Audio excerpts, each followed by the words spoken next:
स्वस्थ पेट, स्वस्थ दिमाग, जाने पेट और मस्तिष्क के बीच का संबंध।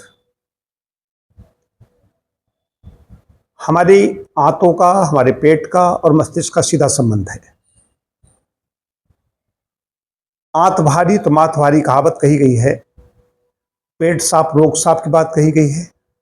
पेट जब भी गड़बड़ होता है तो हमारा दिमाग पहले मूड अपसेट हो जाता है, खराब हो जाता है।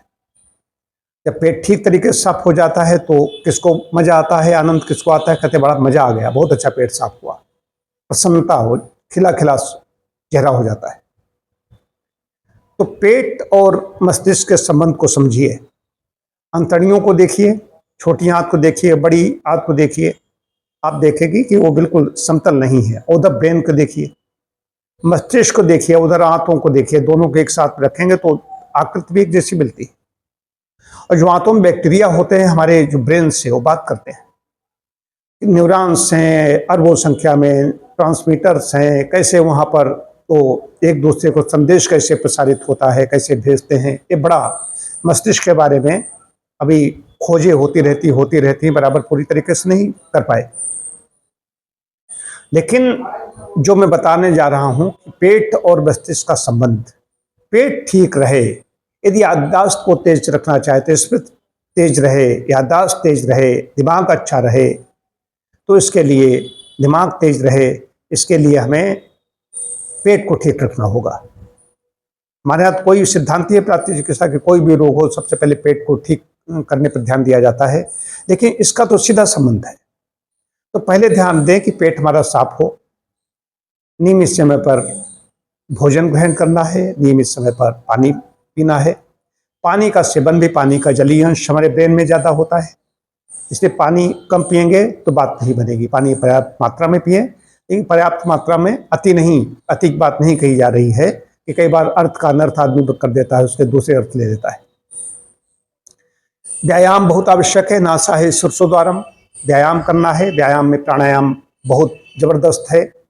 ब्लड का फ्लो, जब हम व्यायाम करते हैं, ब्लड का फ्लो हमारा ब्रेन की ओर होगा, उतना ही अच्छा होगा ब्लड का फ्लो, क्योंकि हमारी जो कैरोटिड आर्टरी है वो ऑक्सीजन लेकर जाए और वापस फिर वहाँ के जो शिराएं हैं उसको वापस लेकर के आए कार्बन डाइऑक्साइड को, तो ताज़ी ऑक्सीजन से उसको मिले ब्रेन को, तो ब्रेन और अच्छा शार्प होता है, तेज होता है।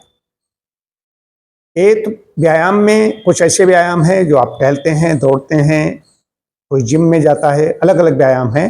लेकिन खुली हवा में व्यायाम करना, कोई खेल खेलना, योगासन इसमें बड़ी भूमिका निभाते हैं। योगासनों में भी कुछ खड़े होकर के हैं, कुछ बैठ कर हैं, लेट कर हैं, कुछ सिर के लिए बल हैं, शीर्षासन ही है। अब शीर्षासन तो मैं भी नहीं करता हूँ, शीर्षासन किसको करना है, किसको नहीं करना है वो अलग चीज, लेकिन सर्वांगासन कर सकते हैं, हलासन कर सकते हैं, अर्ध हलासन कर सकते हैं, ये विपरीत करनी कर सकते हैं। इससे ब्लड का फ्लो और ज़्यादा ब्रेन की ओर होगा। और इन आसनों में जब करते हैं तो कुछ ऐसे आसन, मंडूकासन वगैरह हैं, इसमें ब्लड का फ्लो बढ़ता है, लेकिन मयूरासन में बहुत ज़्यादा बढ़ता है। मयूरासन में करता हूँ, मयूरासन में ब्लड का फ्लो ब्रेन की ओर बहुत ज़्यादा होता है, चेहरा भी लाल हो जाता है। तो ब्लड के फ्लो की बात हो गई। अब आती है बात डाइट की। मैंने तो बताई पेट साफ रहे, एक तो ऐसी डाइट लें जिसमें फाइबर ज़्यादा हो, हरी सब्जियाँ, फल ज़्यादा हों। ब्रेन के लिए विशेष रूप से है अखरोट।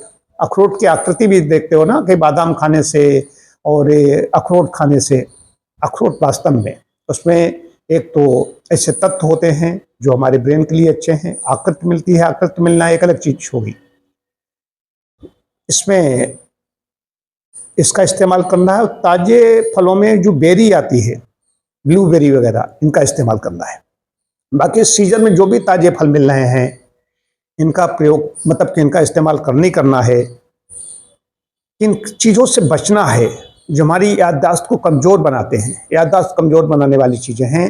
आप जितनी ज़्यादा तला भुना खाओगे, जो भी ज़्यादा उसको विकृत करके खाओगे भोजन को, उतना ज़्यादा पेट खराब होगा। पेट खराब होगा तो दिमाग खराब होगा, मन नहीं लगेगा, पढ़ने में मन नहीं लगेगा। भाई खाया है पेट में, मन क्यों नहीं लग रहा है पढ़ने में? समझिए, पेट में खाया है तो मन नहीं लग रहा पढ़ने में, बैठा नहीं जा रहा है, जरूरत से ज़्यादा खा लिया है। तो क्या खाना है इससे मन लगे, मन कैसे लगेगा? नेचुरल चीज़ें हम ज़्यादा खाएंगे तो कोई भी काम करेंगे, पढ़ेंगे, लिखेंगे या कोई कार्य कर रहे हैं उसमें मन लगेगा। तो चीनी और चीनी से बनी चीज़ें, चीनी हमारे मस्तिष्क को, हमारी मेमोरी को कमज़ोर कर देते हैं, याददाश्त को कमज़ोर कर देती है चीनी। तली भुनी चीज़ें, मीठी चीज़ें, चीनी बनी हुई चीज़ें, इनसे बचना है, बस इतना ध्यान रखना है। तो व्यायाम करना है जिससे रक्त का संचार हो।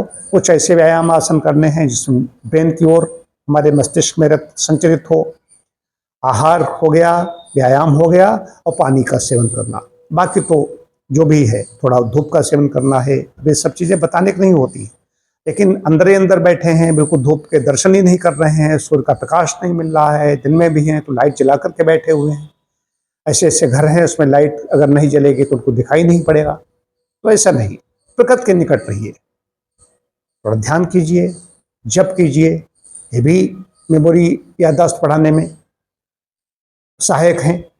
तो सब कुछ करेंगे तो हमारी याददाश्त अच्छी होगी, दिमाग अच्छा होगा।